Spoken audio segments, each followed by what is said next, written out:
didn't know what you were going to do.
Inspiring and exciting to see this room full of people who care about the future of safety in Brooklyn.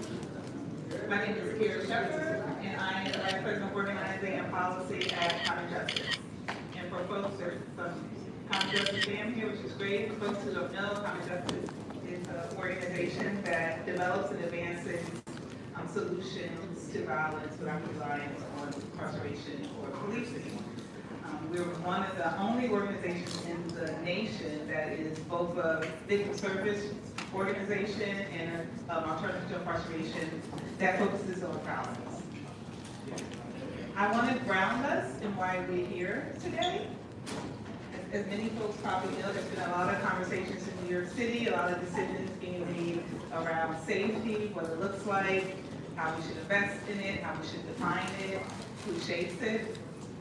And oftentimes those conversations are had about the people who are most impacted by violence and safety as part of the conversation. So we're hoping that today's events and in the weeks and months ahead, working with Common Justice and our partners, we're going to change that through these conversations. So this is just a start of many conversations we're hoping to have in Brooklyn, as well as in Harlem, Queens, and the Bronx around community that solutions to violence.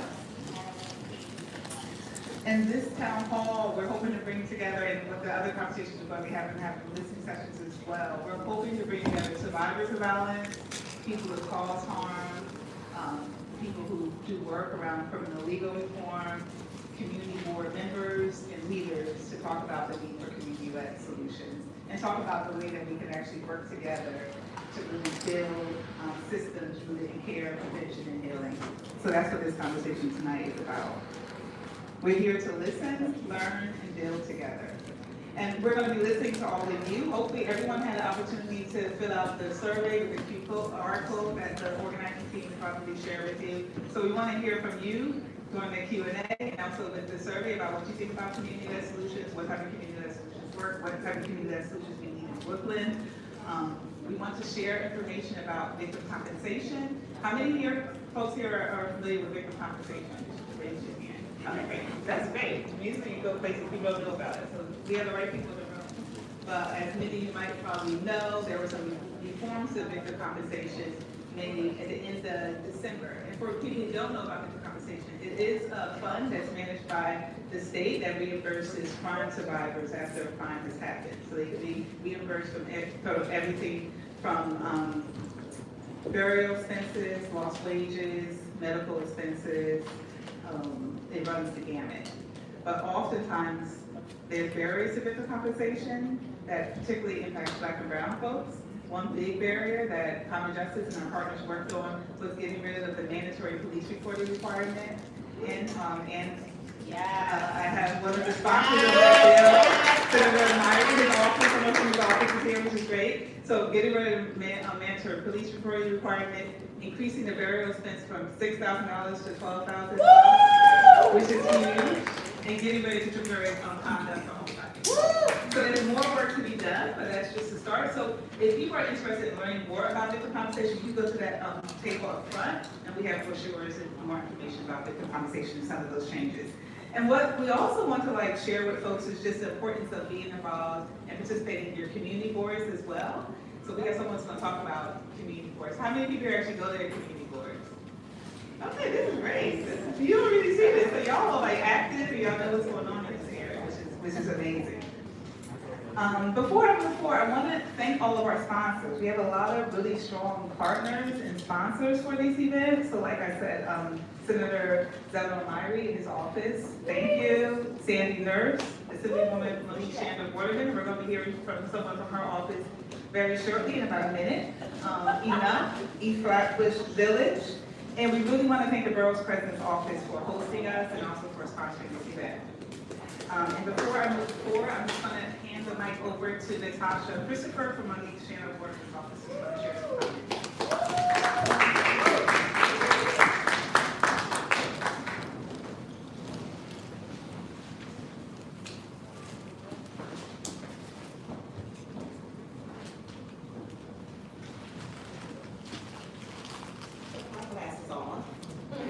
Yes.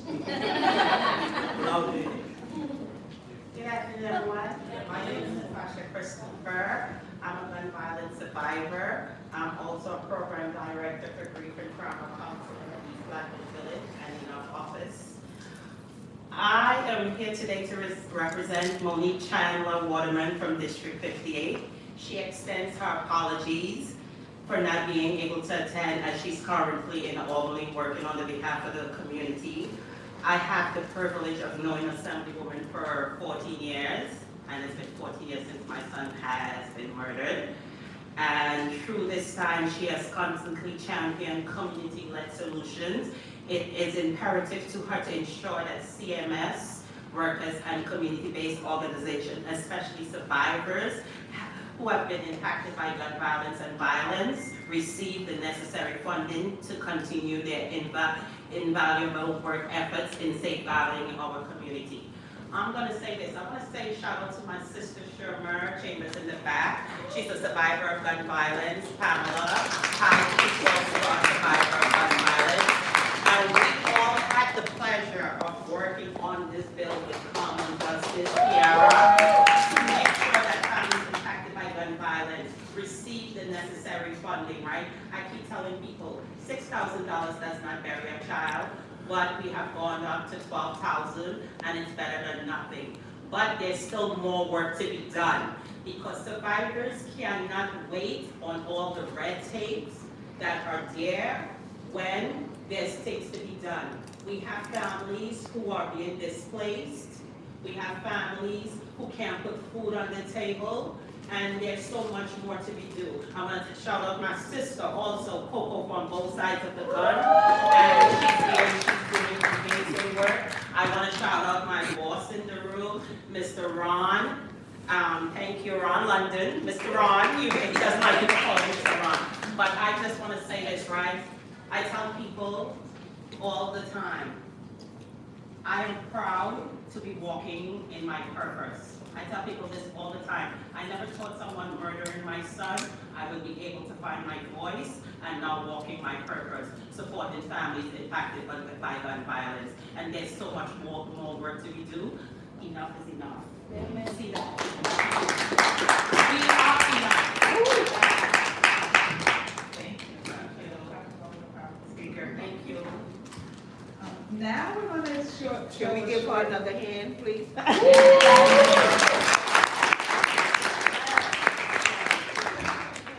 Now, we're going to show a short film screening of a multimedia project that we did, Common Justice did in partnership with the multimedia award-winning artist, Taylor Ross Smith. And the series is called Visions of Safety and Healing. And the whole idea of it is to talk about the need for community-led solutions. And before we show the video, I'm going to just turn it over to Diane to say some more about the project.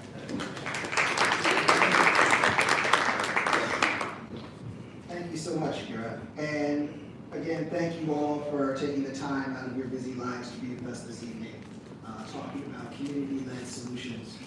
So this series is a series of short multimedia pieces that I'm developing with Common Justice that we conceived as a tool for engaging the general public in these complicated issues about public safety and why community-led solutions are really at the heart of resolving a lot of our public safety needs. And so there's a series of very short films between 3 to 5 minutes. We spoke to experts in a variety of fields that intersect with public safety and criminal justice, from judges to advocates to scholars. And the idea was to impart their knowledge in an accessible way that could be shared within a daily lived experience amongst the general public. So this series of films is going to be posted in a series of publications to Common Justice's website. You'll be able to see them on the website in the next couple of weeks. Please look at the whole selection of short multimedia films and please share them. Again, they're a tool for creating a better and broader understanding about these issues and about the myriad of solutions that are available to us that often go underutilized, and how when we rethink public safety and think about more of the options that we have available to us, that's actually better for all of our communities in the long run. So we're going to play one of the films now, and we'll play another one for you a little later. They involve interviews and illustrations, and it is simply, again, an accessible way, an engaging way to deal with examining some deeply important issues, but in a way that is easy to engage with, hopefully. So thank you all for your time. My name is L. Priscilla Hall. I came to the bench in 1986. I was appointed a criminal court judge by the then mayor, Ed Koch. Then I was appointed to the Court of Claims by the governor. Then I was elected to Supreme Court. And then I was appointed by the governor to the appellate division of the Second Department. I was in the Second Department, which covers half of the state from New York almost to Albany. I sat there for about 9 years before I retired. You are presumed innocent until you are proven guilty beyond a reasonable doubt. That's the law. That's not necessarily how it works. And the real truth of it is, you're not really presumed innocent until you actually get to your trial. But until you get to the trial, they assume that you did it if they had probable cause. And that's where pre-detention comes into play. So when you get arrested and you go to arraignment, then the judge is looking at the record you have or don't have to make a determination as to whether or not you should be detained until you finally get to trial or the case is disposed of. Lots of things can go wrong there. The purpose of bail is to make sure that you come back when the court says you should come back. That's the first thing. The other things are to prevent you from committing other crimes. It's not supposed to be preventive detention. It really isn't. People can be detained most because they don't have any money. So if you have a family that can bail you out of jail, then you can be out while your case is pending. If you don't have any money, then you may be in. And there have been stories about young people who literally have been lost in jail. One thing I would like to say to everybody who has a child or a family member who has been arrested, come to the arraignment. Don't let that person be there by themselves, because if the court looks up and there's no family to support this individual, who is the court going to release them to? The community can't be safe if people are not looking out for each other and caring for each other and making sure that this person gets the attention that they need. Attention has to be paid by the court. What kind of things can we offer? Attention has to be paid by the community. What kind of services can they offer? Because it's not just the courts by themselves. The courts by themselves can't make you safe. Police cannot make you safe. Those who really can make you safe is your community. What seems to me to be a real problem now is the lack of attention that's being paid to people with mental and emotional issues. When you put people in ghettos and you mistreat them, there's always trauma to that person. If that trauma is not addressed, it flourishes, it results very often in violence. And there is not enough attention being paid to people who are being arrested. There's arrested and tossed them in jail and not actually treating the cause of why they committed that crime. Doesn't solve anything. Make sure, that, especially with the young people, that if they're just sitting in jail, then what kind of education are they getting while they're incarcerated? Are they being treated for the best of psychological problem? If you're in the jurisdiction, within the jurisdiction of the court, then the court should have the tools to, number one, to get you the help that you need so that you will not be a recidivist. How do you assist the family that no longer has you as a breadwinner? Also, help you to understand how it affects your community by your absence. Your community can't get better if everybody is incarcerated or under the jurisdiction of the courts. How can you address that? I'm on the clemency committee for the governor. And whenever people come up for clemency because they have been in jail for 10 and 20, 30 years, one of the reasons they get to court in front of us is because they have done things in prison. They have studied. They have gotten degrees. They have their bachelor's. They have their master's. They're working on their PhDs.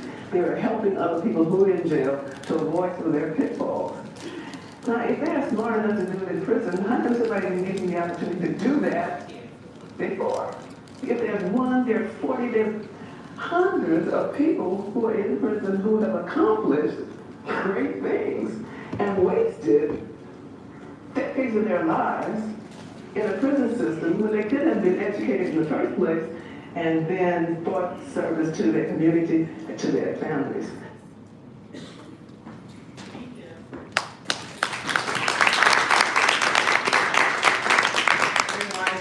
She was actually on County Justice's board at one point, so we were blessed in hearing her wisdom on a regular basis. And now I want to invite another very wise woman up to the podium, someone who I've had a chance to befriend over the last couple of months, Caroline Church, who is the Director of Community Boards for the Brooklyn Borough President's Office. She has a lot of deep experience working with community boards, as well as deep experience connecting residents to local government. And she's going to share some words about the importance of going to a community board.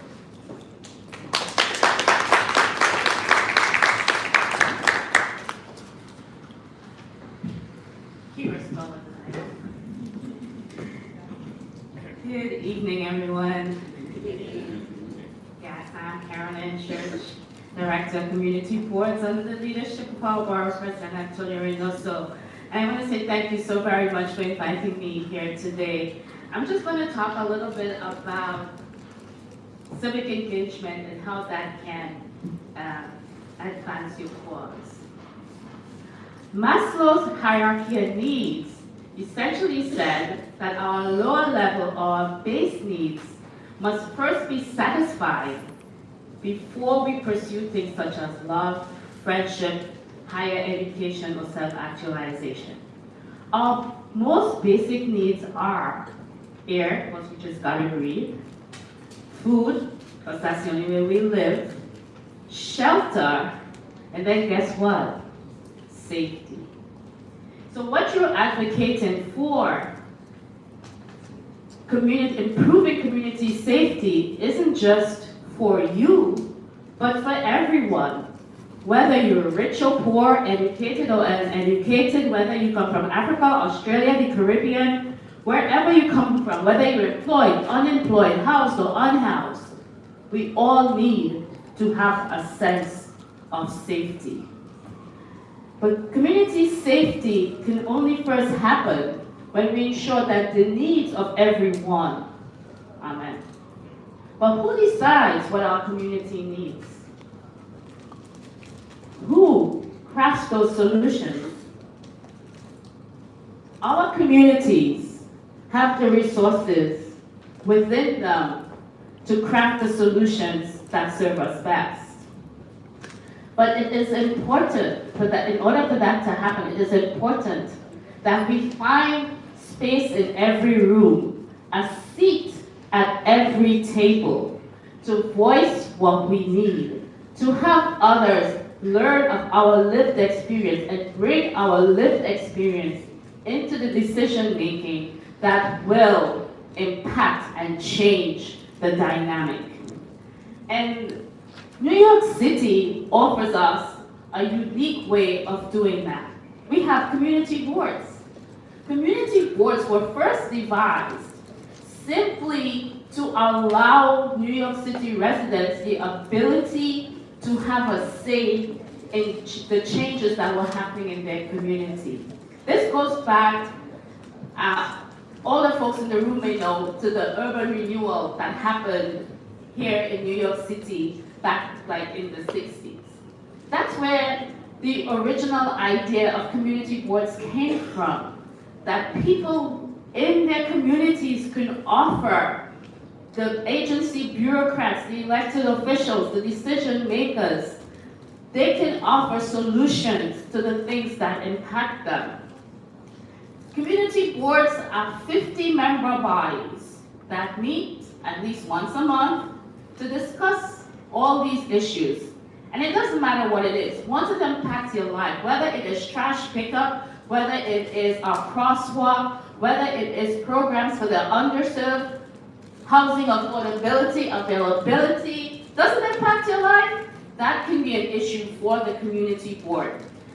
So my suggestion as you embark on this, well not embark, but as you continue this campaign to build safety in our communities and on our streets, that you engage with your community board. Community boards, if they do nothing else, is they offer direct access to our elected officials and the decision makers in government.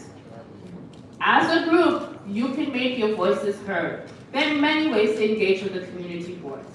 But everyone in this room, if you are not on your community board mailing list, I suggest you take out your phone right now and sign up. It doesn't cost you anything, but what you will know is what's happening in your neighborhood. You will get an opportunity to influence what the community board advocates for when they issue the survey or let you know about the public hearing for the annual statement of district needs and budget priorities. As community people, we have some power. We're not powerless. And we can use these systems through the community boards to help change our neighborhood. So please, if you're not on your community board mailing list, take out your phone and sign up right now. Secondly, attend the meetings and public hearings. That's how you learn about what's going on. So many people walk down the street and they say, oh my gosh, when did that happen? It probably went through the community board. So it's a good way to know. It's also a good way to know what's happening in the community, right? What other community organizations there are that maybe you can network with and strengthen the work that you're doing. And thirdly, for those who have the time and capacity, I encourage you to consider joining your local community board. In Brooklyn, applications open in mid-fall and close in early to mid-February, and we do not extend the deadline, right, Anthony? Sign up. You can serve your community in many ways, and this is definitely one. This way, you're engaging, you're getting the word out, you bring in your lived experience, and those who have the experiences like yourself to the board, you don't need any special qualifications. You only need 2. You need to be 16 years or older and live, work, go to school, own a property or some type of business in that neighborhood. So, again, what is a safe community? It's a community that is supported and when everyone's voices are heard and needs are met. Thank you. Thank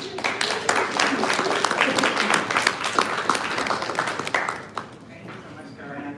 And at Common Justice, we are working to get our members and our partners to go to community boards to talk about the need for community-led solutions. I know most folks who have gone to community boards, oftentimes there's law enforcement here talking about the policing in their communities, but there aren't conversations like the one we're about to have today about the need for community-led solutions. And these are solutions that, as many of you know, that have been happening in our communities for years, but they're just not resourced enough, they're not recognized, and they need to be expanded. So this conversation, we're hoping we get there. And I'm gonna invite our panelists and a facilitator to the table.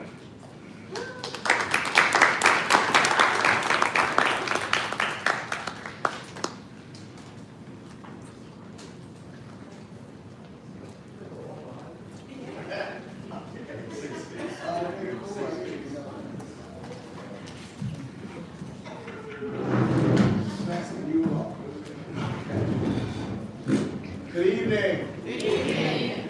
Great. I'm really excited to be the moderator tonight. My name is Abraham Paulos. You can call me Abe. Most people do. I'm the deputy director of an organization called the Black Alliance for Just Immigration. We work with African Americans and Black immigrants to improve the conditions of Black people. I'm honored to be invited. Thank you, Kira and Shonda. I'm honored to be invited to host a great discussion, but also to be in community with you all, to talk about something that's extremely important. I think that's it for introducing myself. I do want to say is that I have a personal connection. I will be learning just as you will. I will be listening also. I got into the work that I do 15 years ago when I ended up in Rikers as a non-citizen facing detention and deportation.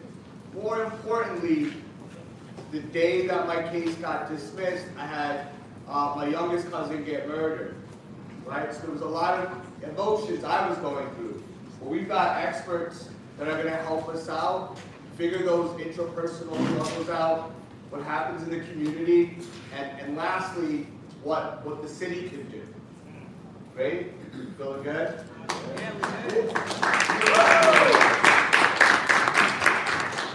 All right, so first, the way that the conversation is going to be structured is that I'm going to have them do about 60 or 90 seconds to introduce themselves in any way that you want to, right? You can talk about who you are, how you got into the work, whatever that is.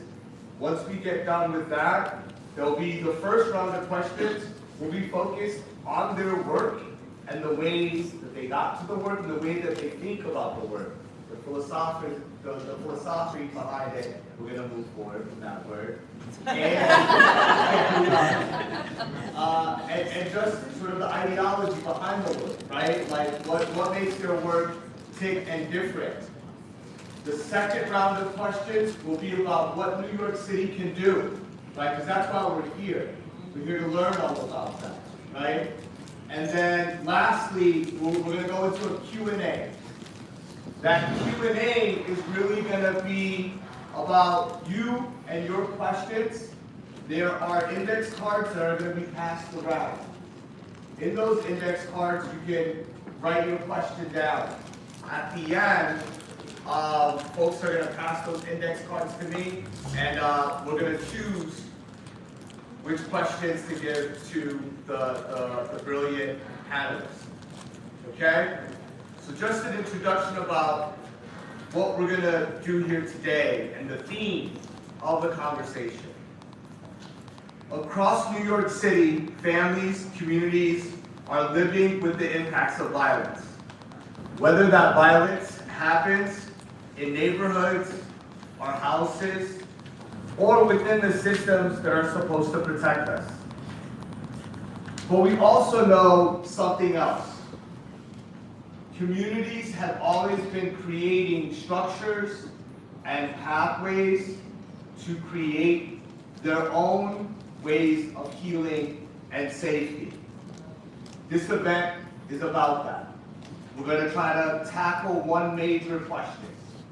I love this question, actually. How can New York City advance safety without relying on law enforcement, without relying on the po-po, right? They're probably here in this room. Okay. And instead, invest more deeply into community-led solutions that these folks are going to talk about tonight, right? For many survivors, healings is not just about accountability. It's about being able to access resources, support, dignity, in the aftermath of the harm. It's about counseling, financial stability, housing, community care, and knowing, more importantly, that the harm won't happen again. Too often, the system that's supposed to provide that support is tied directly to the criminal legal system that is also often the purveyor of that violence, right, in one way or another. That's why tonight we're going to talk about reforms, but it's not about policy alone. Across the city, organizations, advocates, and community leaders are building approaches that prevent violence, support survivors, and interrupt cycles of harm. From hospital-based programs, to restorative justice initiatives, to violence intervention, to community healing.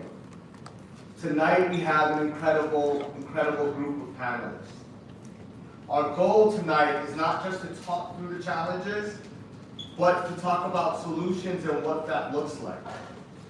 What would it look like for New York City to take this on, to support them and their work, right? To scale them and their work.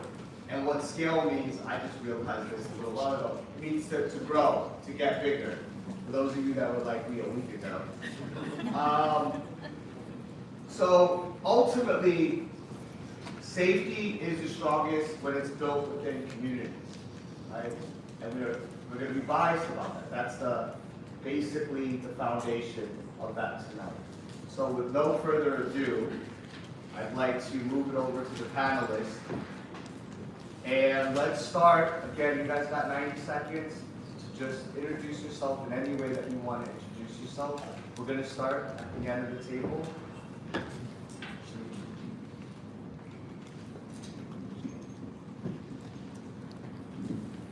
Hello? 1, 2, 1, 2. 1, 2, 1, 2, 1, 2. All right, my name is Shaniqua. Everyone calls me Coco. Newly, last name Simply.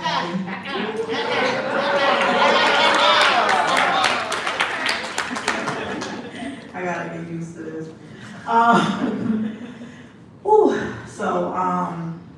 I am the executive director and founder of Both Sides of the Violence, Incorporated.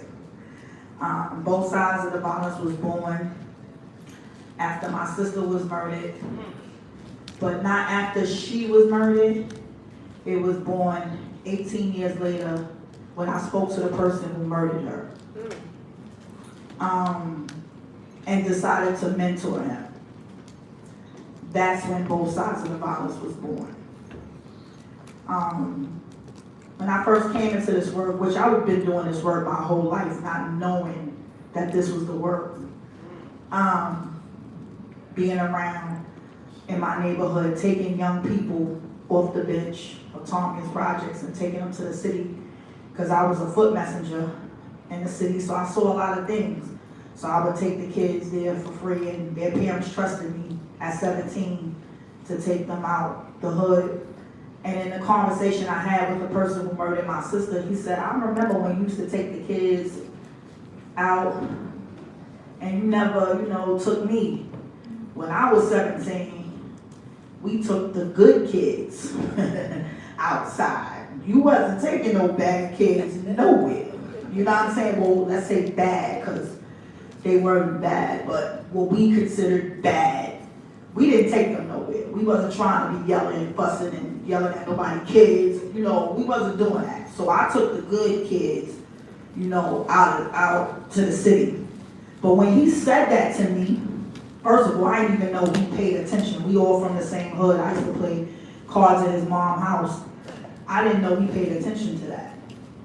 But he really did. He was like, I wish you would have took me. And in my mind, it would change my whole mindset of even having a conversation with him was, what if I did? All the kids I took are professionals. They're doing very well for themselves. And will my sister still be alive if he was one of those kids that I loved on, like I loved on them? So that changed my mindset on how to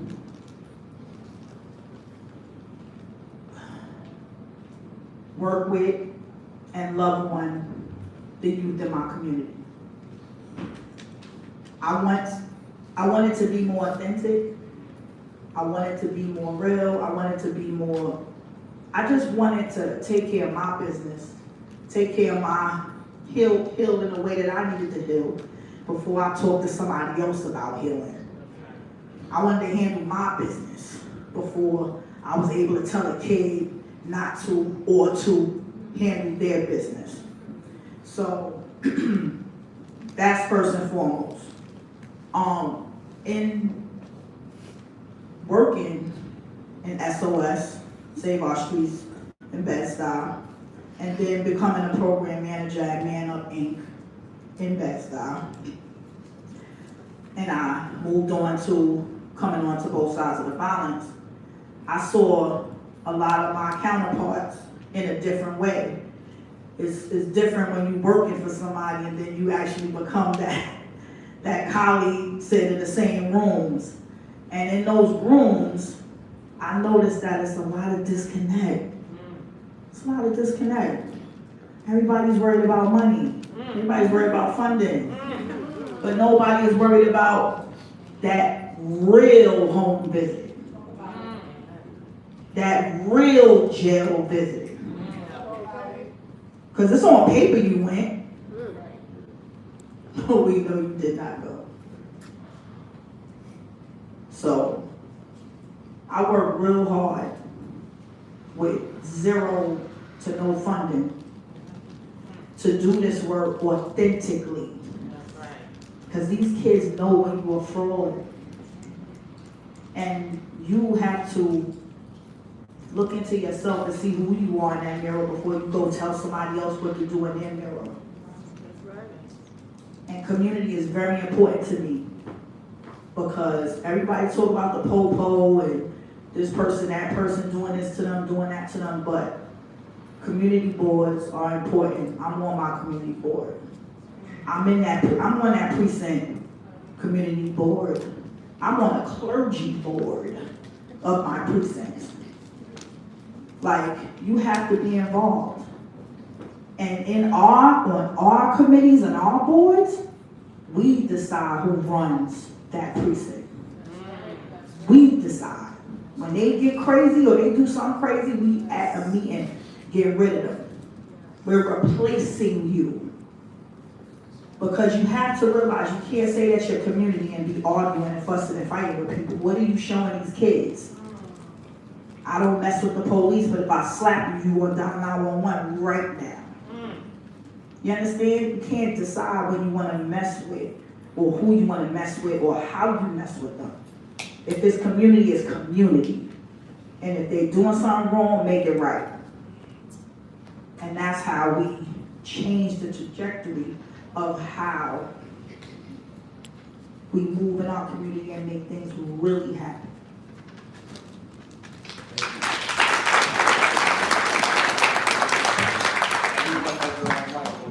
No. It's okay. Thank you for that. Yeah, that's what it looks like.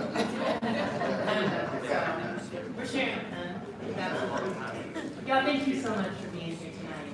Like, there are so many places you could be. It means so much to us that you're here. I'm Danielle Serrett. I'm the Executive Director of Common Justice. Kira told you earlier what Common Justice does. At the core of our work, we run an alternative to incarceration for serious felonies based in restorative justice and provide services to the people who survive that harm. And then we do all this work to build power and tell the kind of stories that will move our culture to a place that real solutions to violence are central to how everybody lives and to how communities thrive. I'll be brief about it. I came to this work with a deep understanding of the racial inequity, mass incarceration, criminal legal system. I understand it as the grandchild of slavery and think it's my job to join with people fighting it until we win or I die. So far neither has happened, so I'm still in the mix. But I also come to the work as a survivor of violence, as someone who's lost people I love to murder, who survived sexual violence, domestic violence, and other forms of harm. And so I also know that our answer can't just be to shrink prison. Our answer has to be to displace it, to like build the things that take its place, that are so effective and so compelling and so right, that we push it out of our culture because we don't need it anymore, because the real solutions that exist between and among us are thriving, are resourced, have power behind them, and deliver the safety that those other things will never deserve. And so my core belief is that we have what we need, and that none of us alone is enough. But that when we are together and insisting on those things, that we can deliver a neighborhood and a city that everybody has always deserved.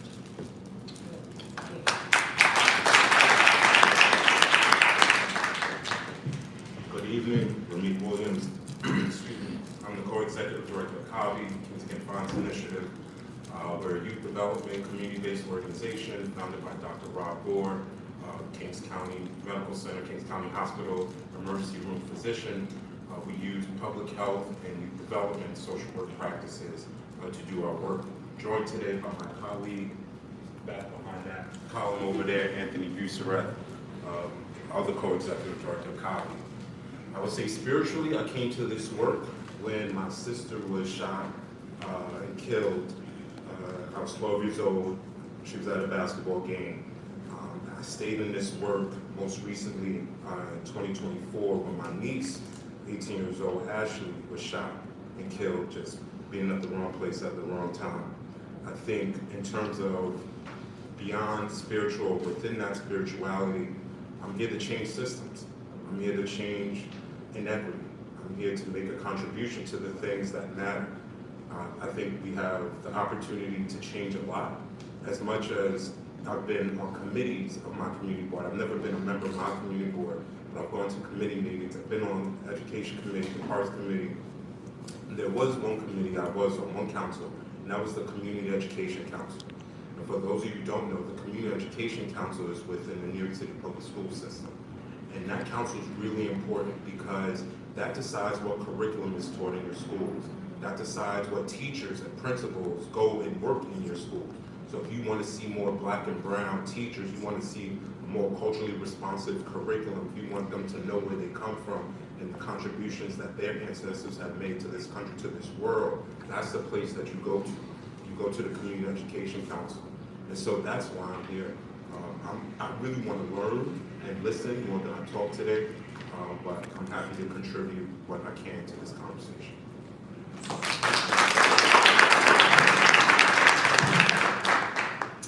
Hi everyone, I'm Rama Issa Ibrahim. I am the current executive director of the Center for Anti-Violence Education. We are a small organization, but very mighty. We've been around for about 50 years. We disrupt and prevent and heal from violence, and we center survivorship. So most of our programs are around survivors of intimate partner violence or domestic violence, mostly women and young people who identify as femmes. And the core of our work really started from our founder who in the 70s wanted to figure out ways to stay safe and just did self-defense classes in her living room. And so today that's sort of a core of our work. We do self-defense for survivors and for young people so they can feel more in tune with their bodies and understand what it is to have agency over your body. I come to this work as a survivor myself and as an Arab. I think that my whole identity has always been politicized, and it has always been around safety and who we are as a people. So most of my career in New York has been working with Arab and Muslim communities. Actually, one of the organizations right here in downtown Brooklyn, I worked here about 15 years ago, so it's nice to be back here. But yeah, so most of the work has really figuring out how do we keep Arabs and Muslim communities safe without having to rely on law enforcement, just because of the complicated relationship between Muslim communities and law enforcement, as you probably already know. And really just figuring out what are different models that work, that center survivors, and do not just center punishment and carceral systems, but really, you know, at the core of it, care and love. And we talk a lot about hate and fear and struggles, but we don't talk enough about healing and care and love and community, and how we need to center those issues in order for us to really provide for our communities and allow our communities to not only survive, but really an opportunity to thrive. So I'm just feel very lucky and blessed to be with you all beautiful people today. So.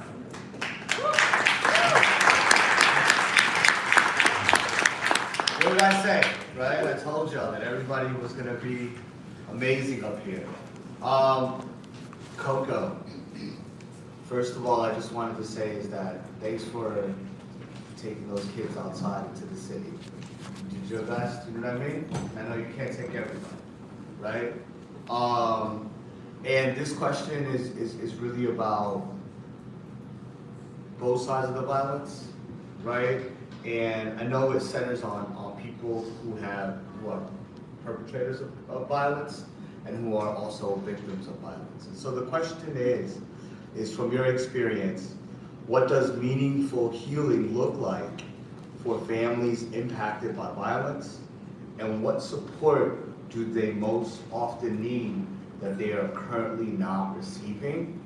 And to add a little bit to that, because of sharing your experience, trust is also like super important, I think, in the community, particularly for these frauds that are out here. I know we're gonna get a second round of questions, but the first round is really like, what type of support do these communities need? And if you could tie in a little bit about how trust is important to be able to have sort of that foundation for healing. Ooh, long question. Yeah. I'm gonna try to make a short answer.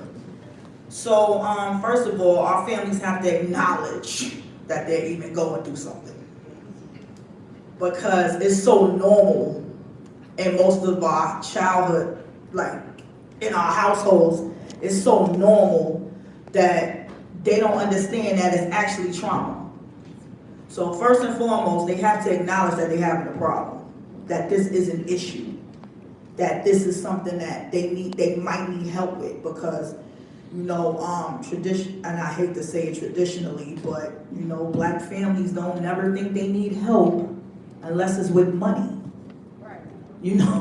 That's it. They don't say like, oh, I shouldn't be slapping my kid, or my kid is out there really in a gang, or somebody is, my daughter is really out here with 1,000 boyfriends on TikTok. Like, they don't see that, they don't acknowledge that they have an issue. So first and foremost, us as people, we have to acknowledge that we have problems, that we have traumas, and we need help.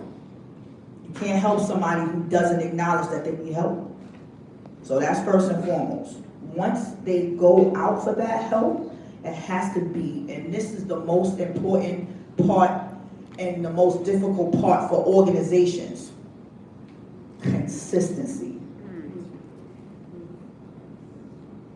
That is so important.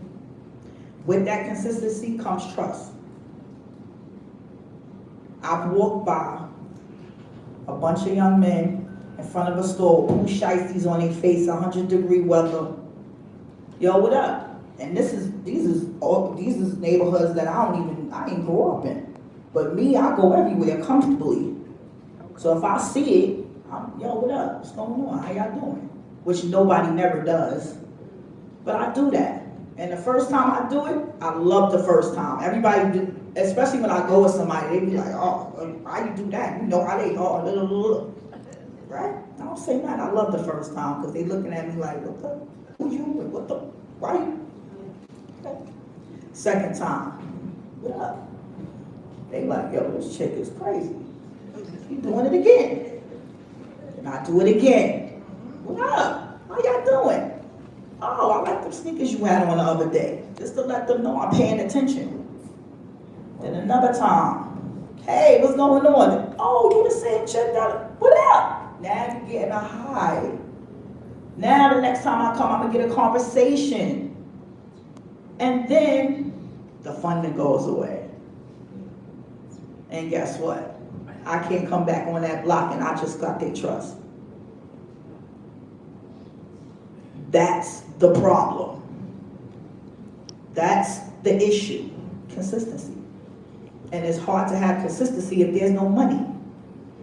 I'm not going to work every day and not get paid.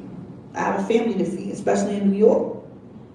As bad as I want to go, as bad as I want to service these guys, I can't do it if there's no money. You understand? So those are the problems. Those are the issues that we're faced with.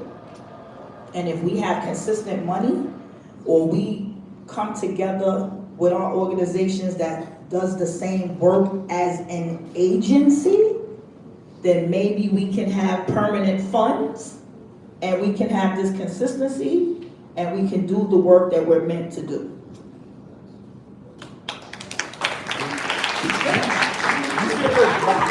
That's what you want me to do anyways.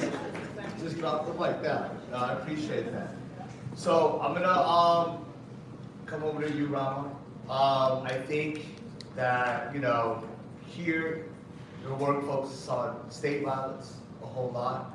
Also violence in marginalized communities that aren't really thought of in these spaces.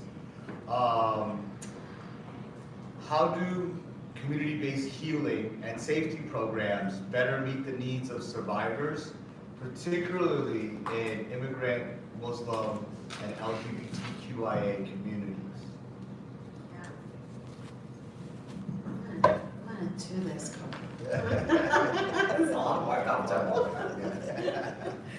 I think it's like, we talk so much about, you know, the systems that we have in place are always centering law enforcement and policing and jails. And the thing about centering punitive and carceral systems is that you're not really centering the survivor, right? And when you're talking about community-based models, we're talking about is an organization that has culturally and linguistic competent services. Folks who work in that organization and those community-led organizations are coming from the community. They understand the language, they understand the culture. I mean, you know, Coco, you were talking about Black folks and traditionally how they raise children. It's not very different than Arab folks, right? And so very traditional culture, very traditional upbringing, and then you come to America and you don't really understand how things are sort of different. So, you know, these organizations are really centering the needs of survivors and the community, and they're meeting people where they're at. And that is very important. For queer and trans folks, for example, for LGBT folks, one of the things that happens when you call 911 if there's a case of IPV, intimate partner violence, is there is something called a mandatory arrest law. So police might show up and they don't know who the aggressor is. You're talking about same-sex relationships where they will probably gravitate towards somebody who's more masked. And then they'll just assume that that is the aggressor. And so they'll end up arresting both people. So we're talking about, you know, already a very traumatizing event, right? Something that you're struggling with your loved one. And then you both end up in jail. And then you're both into the criminal legal system. And nobody really knows where the issue first started. Muslim communities very similarly. I think that, you know, post 9/11, it's been very hard. We're talking about 25 years ago now, but, you know, maybe 15 years ago or 10 years ago, we found out all this information that the NYPD was surveilling Muslim communities all across the city in their houses of worship and community-based organizations. And so if you really want to build with the community, you don't surveil them. So for a lot of like hate crimes that might come up in Muslim communities, you don't see those numbers being reported because there isn't that trust in the system to come outside and be like, okay, this happened to me. And then I don't think I need to like go into details about how immigrants must feel, especially now with ICE and, you know, just the apparatus of law enforcement. I think that sometimes we think that law enforcement deters violence, but cops only show up when violence had already occurred. And we really need a system that is focused on preventing violence. And that's what community-based organizations do.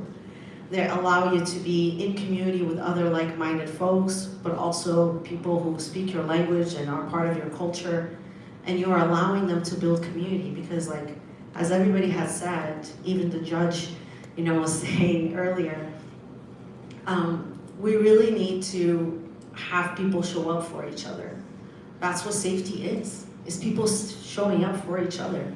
I think we sometimes feel like, oh, okay, it's an issue of the government to solve, but it really isn't. We are all citizens of our neighborhoods and our communities, and we should care about our neighbors, and we should stand up for our neighbors. And so the more that you build these relational, you know, the more that you're building with your neighbors, with your loved ones, with your schools, with your, you know, local bodegas, like, that is community. That's what keeps us all afloat. Especially now, you know, the world's a little bit on fire, so we need to really be relying on the people that we see every single day. So I'll just pause. Thank you,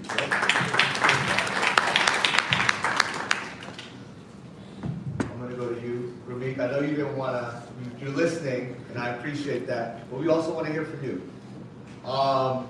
Your work focuses on addressing systematic inequities affecting communities of color. How do hospital-based programs help address some of the root causes that drive cycles of violence? Especially with hospital-based violence, intervention programs are you know, sort of at that critical moment. The cynic in me wants to say that it doesn't, that there really isn't an impact. Use that. Talk about that. But the potential is there for there to be a high quality of care. So when we look at the impact that Black doctors have, Black nurses have, Black dietitians have, Black social workers have on within their community in terms of quality of care, the potential is very high. Right? So when we look at HVIP from hospital-based violence intervention programs, it's important to know that the care happens beyond discharge from the hospital. So yes, the individual goes through triage. Yes, the individual goes through surgery. Yes, the individual goes through physical therapy, occupational therapy. But at some point, that individual is discharged from those services. And so what a hospital can do is connect that individual and the people within their ecosystem to services that they need. So if I'm being discharged from the hospital with some type of violence-induced injury, gunshot wound, stabbing, assault related, it's important for me to be connected to the resources that got me into that position, how I found myself in that position. Now, there's some folks that, they're in the wrong place at the wrong time, and that is unfortunate. And so it may not apply to them. But for those individuals who are repeatedly admitted into the hospital with violence-induced injury, we have to be aware of the potential for retaliation, and we have to be aware of the potential for returning into the hospital with a similar categorized injury. I just want to take a minute to shout out my brother Carlos Jones back there. Carlos, there you go. Everybody, thanks for pulling up, Carlos. I thought that was pretty deep what you said. We should give the applause back to you on that. So Danielle, we're gonna go to you on this next one. Survivors often want two things: healing and assurance that the harm won't happen again. How do restorative justice models address both of those needs? And if you could talk a little bit about how common justice also addresses those needs, that'd be great too. Yeah, I think, we're told a story that survivors want revenge. And I will say, in my experience as a survivor and loving survivors, we do. We don't usually want it forever. We usually move through our healing to a point that it's not what we want, and it's never the only thing we want, right? And if it remains the only thing we want and we want it forever, it's because nobody is checking on us, right? Nobody is moving with us. Nobody is showing up for us. Like people are leaving us in a place where all we have is that. And when we're given something else to hold on to, then we want other things. Like, we want to know we will not be hurt again. And we want to know that no one else will ever go through what we went through. When it comes to the person who hurt us, we want to ask why. Like, why me? Why then? Why that? We want to ask, we want to say, how dare you? We want to say, go F yourself. We want to say, do you know how that affected me? How it affected my family? Do you know what I went through the day before, the day after? Do you know what I do good in the world that took back? All of that. We want to say that to people. Often we want to say what's going to happen, what they have to do to make some kind of amends, to make it right to us in some kind of way. Trauma at the end of the day stills down to powerlessness, which means the opposite of trauma isn't help. The opposite of trauma is power. We want some power back. We want to say what happens. And even when we're furious, we want them to become someone who won't hurt anyone ever again. Maybe we want it for them. Maybe we have it in us to say, like, we actually want you to transform. I want to see you transform. At the very least, we want it for everyone else who will otherwise experience what we experience. We want all those things, and none of them are available to us in the criminal legal system. We can't speak to the person. We can't ask questions. They're advised to deny what they did. Orders of protection keep us apart. Victims have no legal standing in the criminal legal system whatsoever, except the right to provide a victim impact statement at sentencing, which is demonstrated to have no impact on sentencing. Like, no standing, right? Even though we are the people who survived and endured all this pain, right? What restorative justice believes is that when someone commits harm, they incur an obligation. We owe something. We don't have rights to hurt people. Whatever was done to us, we deserve healing for what was done to us, but we don't get a hurt somebody else for free car, right? That's not the benefit, right? That's not what comes to us. So we believe when someone hurts someone, they owe an obligation. That obligation, in our view, is not to go sit in someone's cage, not to suffer, not to be separated from everyone who loves them, but everyone they love, and also everyone they contribute to, everyone they care for, everyone they protect, everyone who protects them. The obligation is not to be demeaned, to be starved, to be beaten, to be abused. The obligation is to make right. The obligation is to answer that question, why?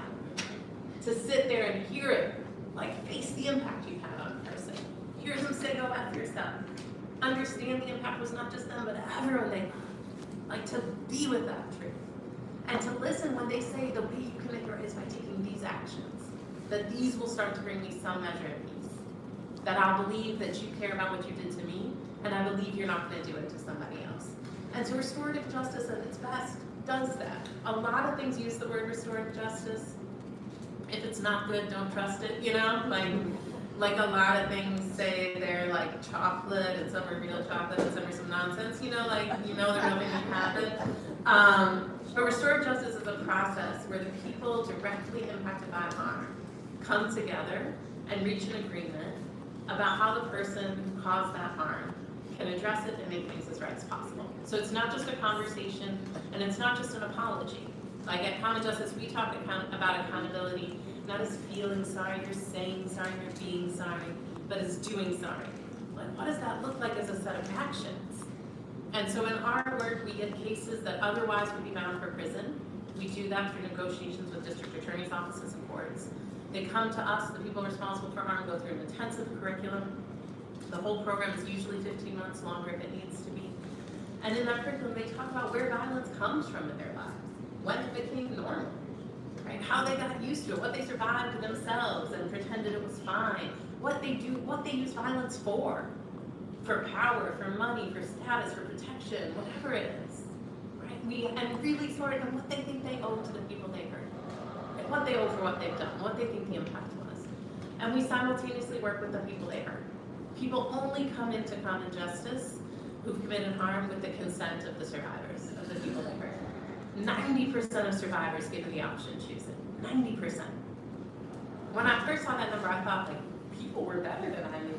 You know, that we were like, but for the grace of God go I, we want to see people transform, we believe in change. It was a very rare period in my life. And what I came to realize is that it wasn't mostly that. People weren't choosing it out of mercy. People were choosing out of self-interest. They wanted to know, at the end of the day, survivors, we are furious, we are in deep sorrow, we are afraid, we can't sleep, but we are very pragmatic.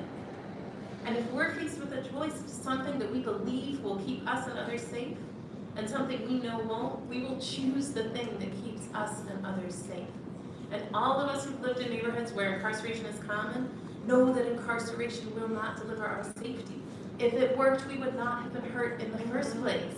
I charge my pain to that account, right? And so, why ask for more of it, right? We want something that's going to be different, not a thing that already failed us, not a thing that had it worked, we would have been fine. And so people choose it. We work with those practices, and we convene a dialogue where we talk about what happened, talk about its impact, reach agreements. Those agreements include some repairs to the survivor, things like apologies, restitution, some things that transform the person who was hurt, school, counseling, work, projects that help them connect with their own culture, with the people they love, and things that pay it forward. Talking to young kids, doing community service, that sort of thing. If our responsible parties fulfill all of that, and continue through our curriculum, at the end, the felonies against them are dismissed and they don't go to prison. And in the meantime, we provide wraparound services to the people who are hurt. And those are the things they need, the things they tell us they need. So we walk with them wherever they're going. If they're going to the DMV, we're going to the DMV, right? Like they don't have to want to come into a therapy session to come with us. We say, what do you need in this moment of your life? And we will be at your back as you try and get it. And so we walk with people through that process. And I'll close by saying in all our time, only 8% of our participants have been terminated from the program for committing new crimes. And a 10-year study the Division of Criminal Justice Services did looking at our graduates, in that 10-year period, only one had been reconvicted of a violent felony, and that was possessing a weapon, not using it. I'm like, show me one prison with those results and we'll all go home. Like, we ain't going anywhere, right? And so what we know is that when we hold everybody's dignity, when we believe everybody is a person in possession of dignity, and so we hold people to standards of repair, that repair is possible, and unlike punishment, that repair meets the needs of survivors too.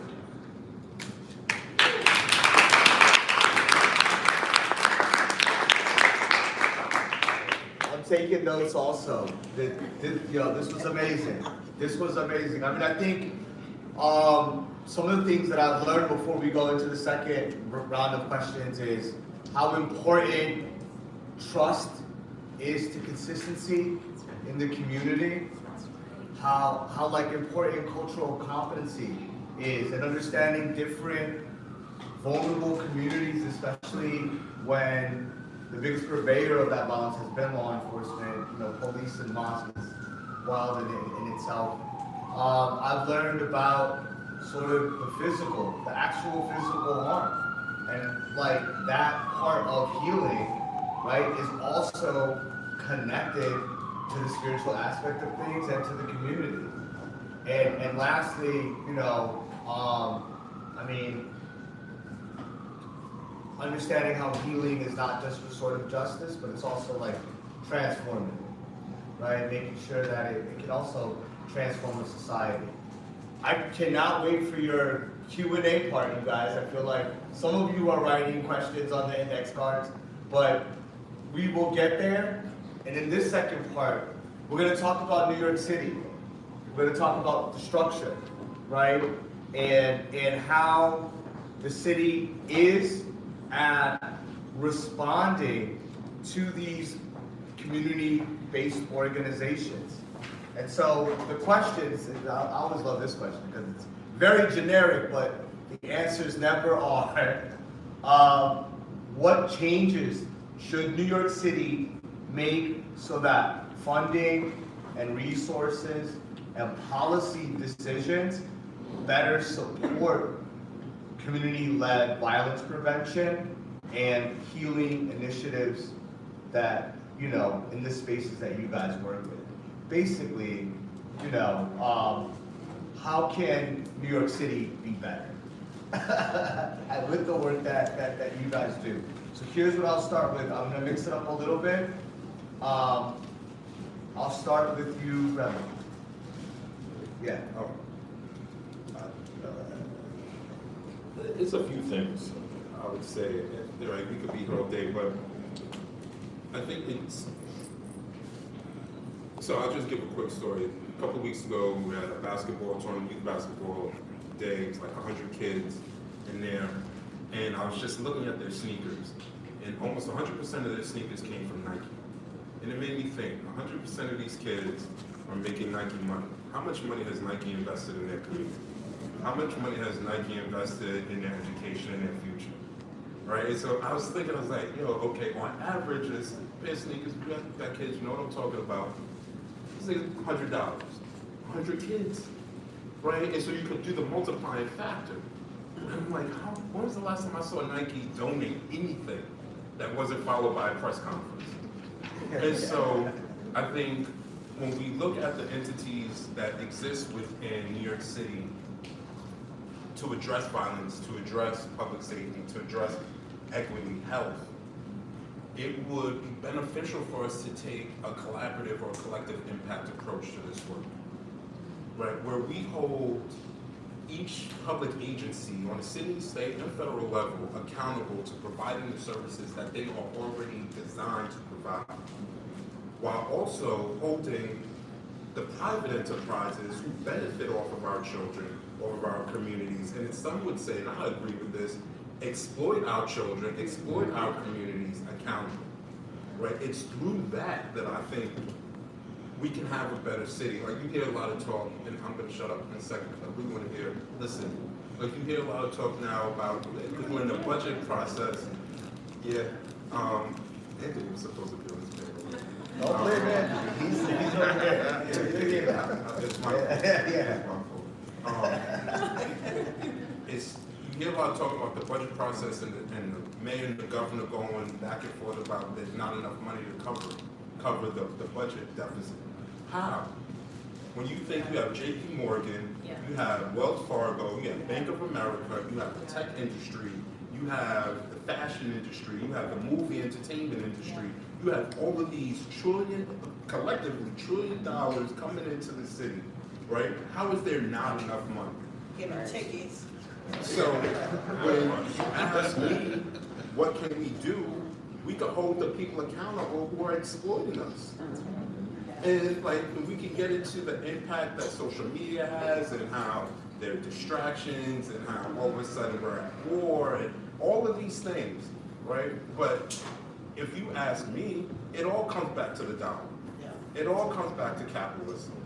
And so holding these entities responsible, just paying their fair share, right? Giving back to what they've taken. I think that's the approach that I would take. Yeah. That's a great approach. And they have the money. They have the money. Let's not fool ourselves. There's no desire. Let's not fool ourselves. There are more billionaires right now They've got it. in New York than there have ever been. Yeah. There are more millionaires in New York than there have ever been. And so when we look at, you know, the lack of housing and the lack of this and the lack of that, that's not true in Park Slope. That's not true on the Upper East Side. You can go right down Montague Street right now, and the homes there are worth multi-millions. I'm not talking 1 or 2 million, right? You could walk by a real estate agency, it's $10 million townhouses, $12 million townhouses. So let's be honest with ourselves that we may have differences. I'm sure we have differences. That's what makes us alike. But what's most exploitive is the socioeconomic things that come with it, right? When it's, well, if I give it to this community, that means I have to take it from this community. Right. Gotcha. No. Well, so same question to you, and then I'll go that way. But yeah, Daniel. I mean, I think I want to say that we all know the answers. Can I ask you, can you raise your hand if you have ever helped someone through a hard time? Sure. And then put them down. Raise your hand if you have helped someone meet a need they couldn't meet on their own. Raise your hand if you've talked someone down who was angry. If you've talked someone out of a stupid idea, yourself included. Like, and raise your hand if someone has ever done these things for you. Like, you produce safety.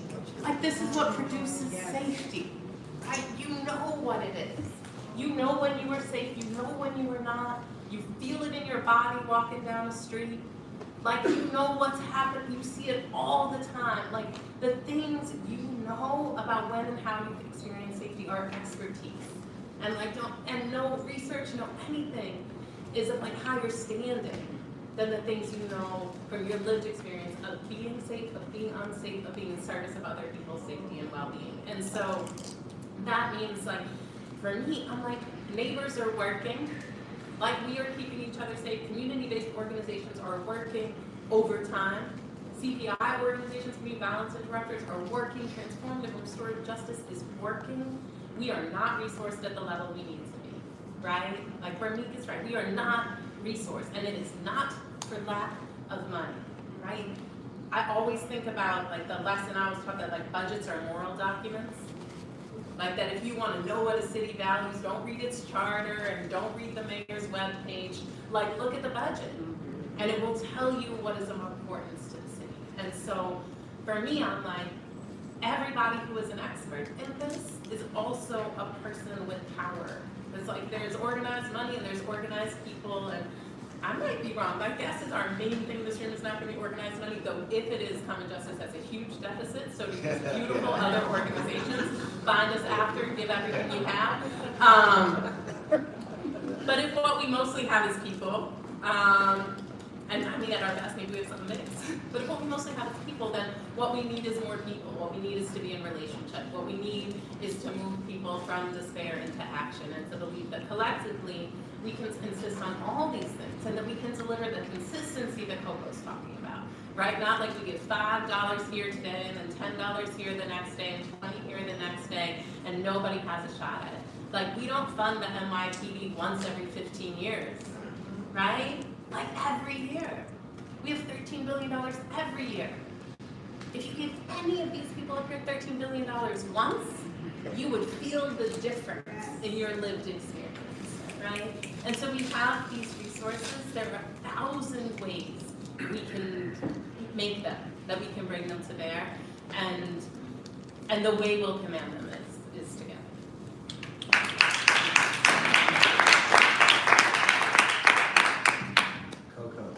Now here's the real. John sugarcoating this. First of all, anybody that should come out with a nonprofit that's helping people should go through a process where they actually tell you step by step what you are doing. Not go to another nonprofit because a lot of people gatekeep. And they tell you what they want you to know, but most of it is through trial and error. I I've been around the best in this world and learned pretty much next to nothing. Shut up. Okay.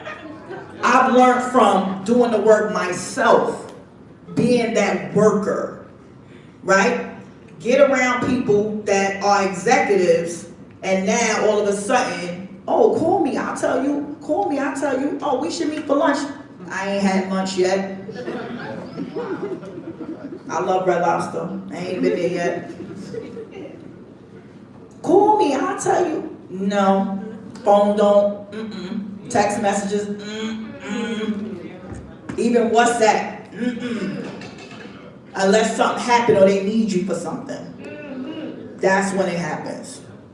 I've had, out of all the experience I've had with executives, there are a few that I love and I wouldn't be who I am without them. And one of them is Reese or Lisa Napper, who's in this building right now.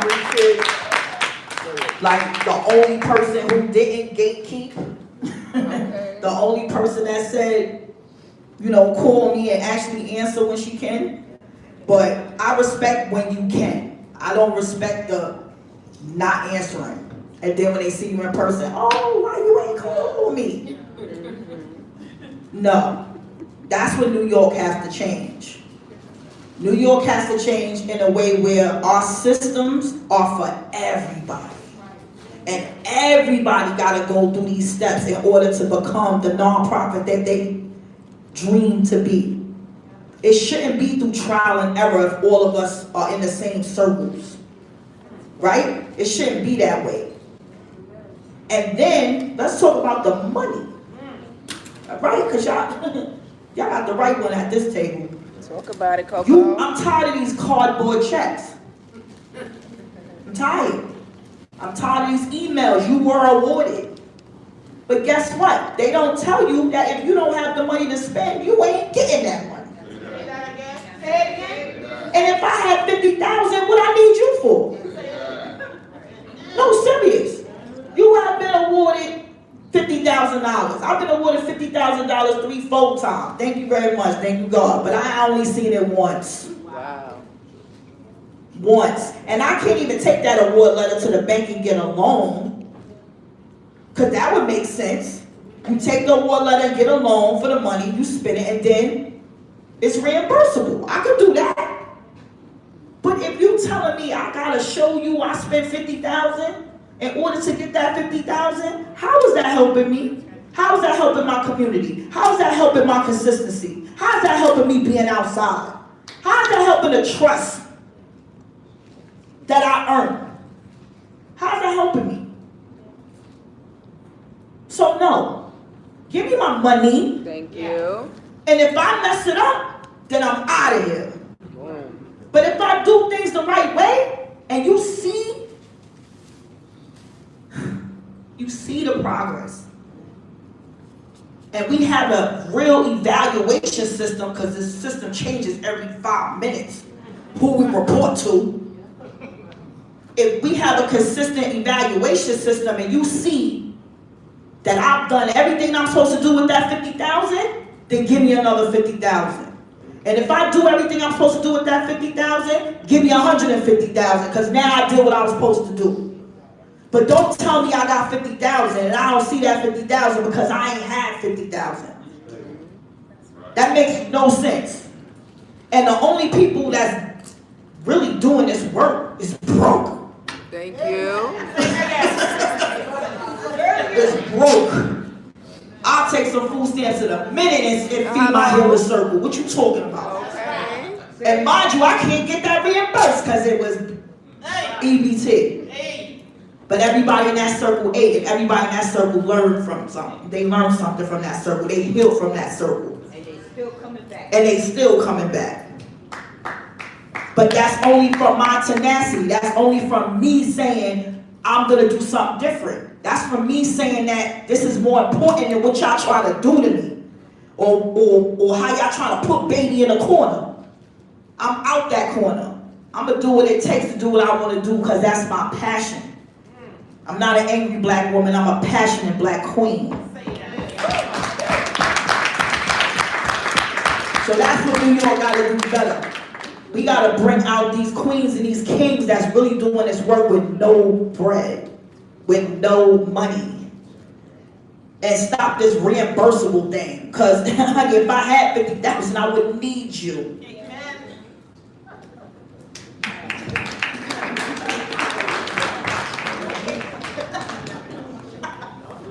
I'm happy you out of the corner. Really, yes. All right. Yes. Same question. Like I said. No pressure, how am I gonna follow that? Everything they said, everything they said. And instead of repeating everything they said, I'll just add that I think that the way we do this work, the framework of city government and just like government in America in general has to shift, right? From a public safety to a public health, right? The issues that we're seeing are public health issues. Violence is a public health issue. One of the founders of Nonviolent Communication says that violence is a tragic expression of unmet needs. And it's true. And like, what are those needs? Shelter, food, education, healing, programming for young people, public spaces, which we see less and less of every single day, right? So if you were to reframe what you want to fund, if you were to reframe things from like public safety, and then we put all the money in policing and in jails. I mean, there are cities in upstate New York where their whole economy is around the prisons and jails that are in there. A whole economy of an entire town.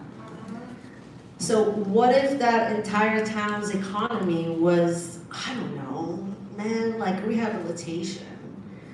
People don't come out of jail, rehabilitated. That's not what jails do.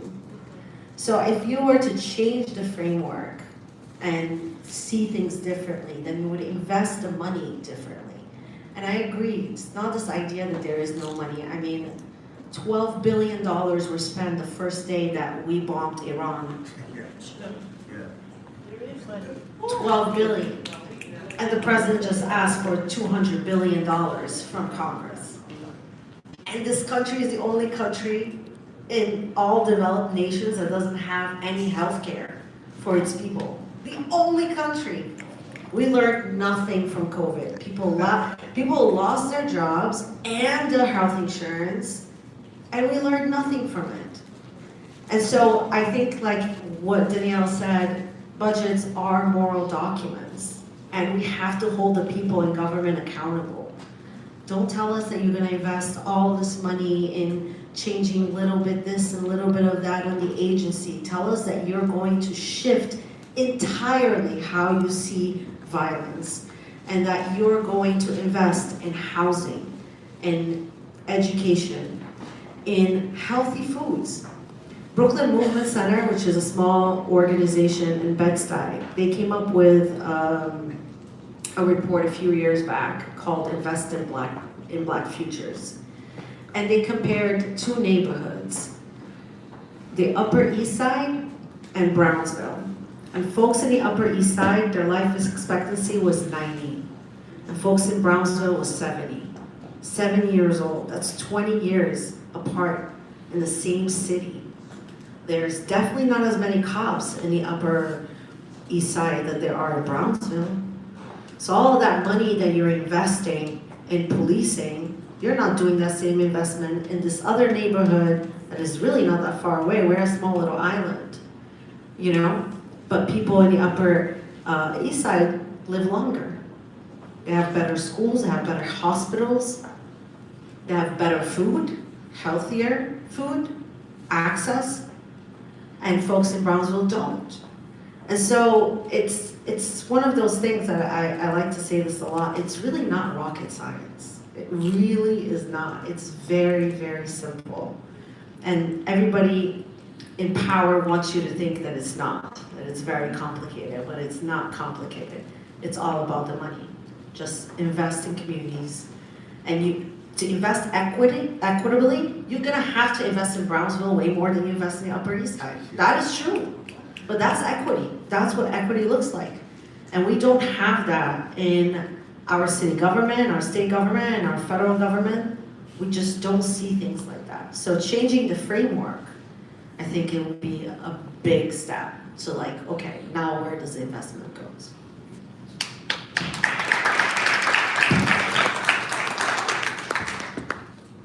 Thank our panelists one more time before we get into the Q&A.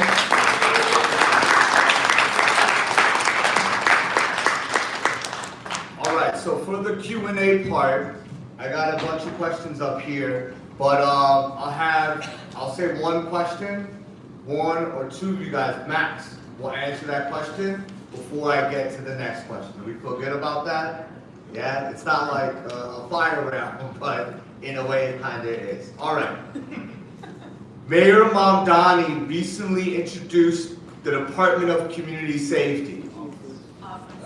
Office of Community Safety.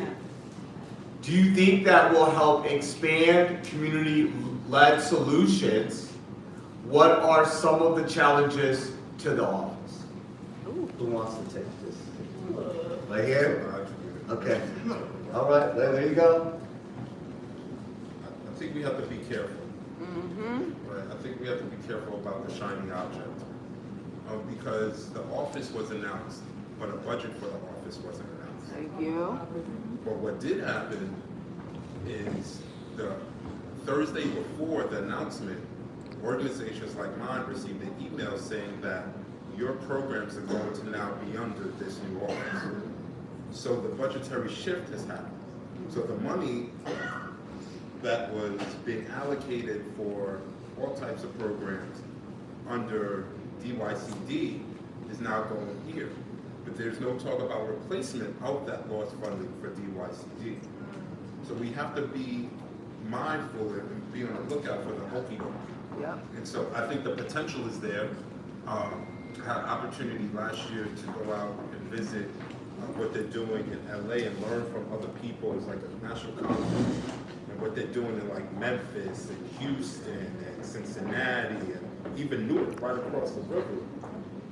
We're not doing that here. And so I say that to say the office has the potential for that, but we have to be mindful of the shiny object. Can I say this? Yes, just to agree with Ramik here, I think that there is a good intention and we shouldn't disregard that, right? This mayor is looking at it slightly different than previous administrations. And like Ramik said, there is no money that's been baselined for this office. So what does that look like? I think the intention is there, but the devil's in the details. And we need to learn a little bit more, and we need to be asking more questions of the administration to get clarity on what this office actually is. It's not a department yet, it's an office, because in order for it to be a department, you have to work with the city council to pass a law to get it into the department, or you have to write it on a charter. So there's several steps, and I think it's the work that we're all doing still is continuing to happen. It's just going to be moved from one place to the other. So it really is about investigating what that coordination is and what is it that we're gonna get at the end of it? Because the NYPD still gets $6 billion every single year and increasing. But we haven't been promised any additional money to do violence interruption or violence prevention. So until we see that, I don't think that we can celebrate it. No, if I could just add to that. So in the governor's budget, she did allocate, I think, $300 million for the city to get anti-violence funding, but it comes through a state agency. And so it comes through OCFS. So you know, just real quick, anytime money passes through from the comptroller to another agency, they take their cut. So they can take 10%, right? And so that reduces the pool of money available. And so when we look at that, it's like the shell game. It's like we take it, we move it around, right? It's like, you know, we're on the boardwalk. And so it's just, I have I lean on people's better angels. I think this mayor is doing a lot in terms of just symbolic gestures that are necessary. But as a black man, I'm tired of symbolic gestures. Boom. And we got pretty less, right? Because you're moving the money and you're taking the cuts. And so, It goes from OCFS to 10%. Then they send it to DYCD, that's 10%. They send it to HRA, ACS, that's another 10%. So each time, right, that move is getting cut and cut and cut. And so we just have to be mindful of that, and to, on accountability, yeah, hold them accountable. Go, if you have time, go to the city council hearings. If you have time, view them online and submit your testimony. Your testimony doesn't have to be prose, right? We're not all Alec Baldwin, right? But just say, you know, and point what you're concerned about. Thank you. All right. I think that was a great answer to that question. We've got one more before we wrap it up. What can we do on our own blocks and neighborhoods to bring more anti-violence and transformative justice to where we live? There you go. I'm straight to you. Yeah, first of all, we gotta start looking at our communities like we look at our house. Like, if I can't come to your house and take a room and do what I want in your house, I shouldn't be able to do what I want in your community. So once we start seeing that hallway, that staircase, that lobby, that block, that bodega, that club, that church, that hospital, that school is mine. When you start taking ownership, that is how you change things. And that's the reason why people be like, oh, that ain't my business. Because you don't look at it as if your house is your house. If you saw some blood in your kitchen when you woke up, you would lose your ever-loving mind. So why you not losing your mind when you walk out the building and you see blood on the ground from a young person that was killed? Why you not losing your mind? So this is what it is. We don't look at it as if it's our house. We don't look at it as if it's our sanctuary. And once we change that mindset of this is my house, this is my home, that's why I walk through my hood, how I walk through my hood, and I will walk through your hood, how I walk through your hood, because it's all mine. And that's why I'm on every board. I'm on in every committee. I'm starting the Bed-Stuy Safety Alliance. Because at the end of the day, it has to be us. It has to be us. It can't be nobody else. And once we take ownership, we'll feel more better, we'll feel more included, and our kids will feel more included. Our healing circles is to create inclusion. We don't just have kids in our circles, we have everyone in our circles. That lady that you keep seeing at the store that walked past you, guess what? She's in a circle. So now you can ask her why she keep walking past you. You understand? So, and then once they are able to do that and have these conversations and feel included, that's when they want to participate. I'm looking to, you know, in Bed-Stuy, we say Bed-Stuy do or die. It makes me sick. Back in the days, you know, we were Bed-Stuy do or die. You know, that was our thing. But no, it's Bed-Stuy stay alive. And that's what we need to do.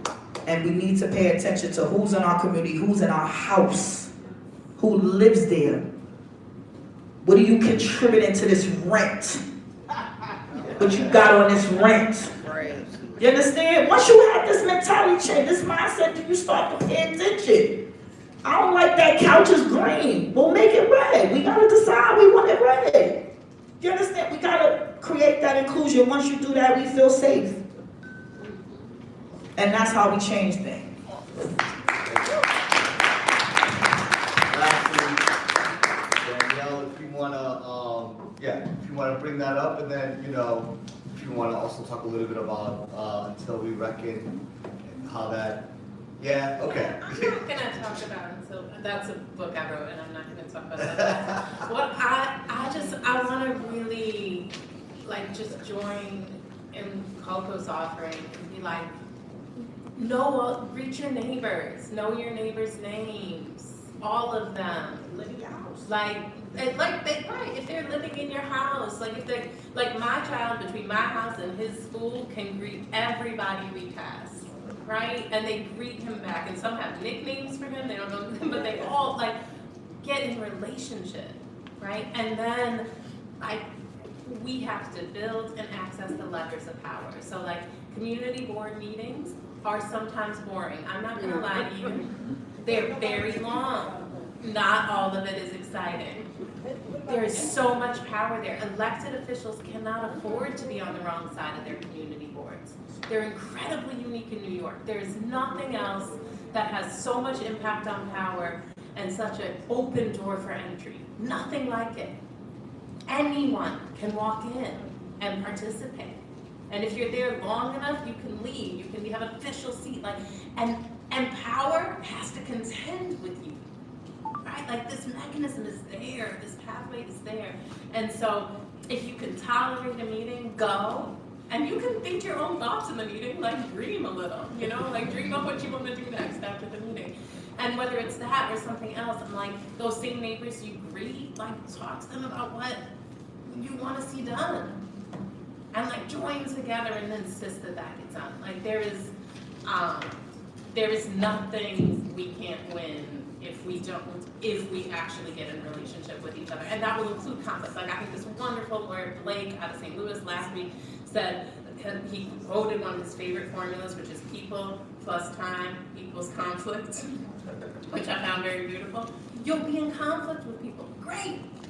Be in conflict. Move through it. Find the places of alignment. Find the places where you're shared interest. Find the places the same way if someone's in your house and you have conflict, you find a way through. Like get in relationship, get in conflict, and let's just win everything. Thank you so much. This evening, while we have our panelists stand up, let's give them an applause. Yes, let's give it up for our panelists again and our moderators this evening.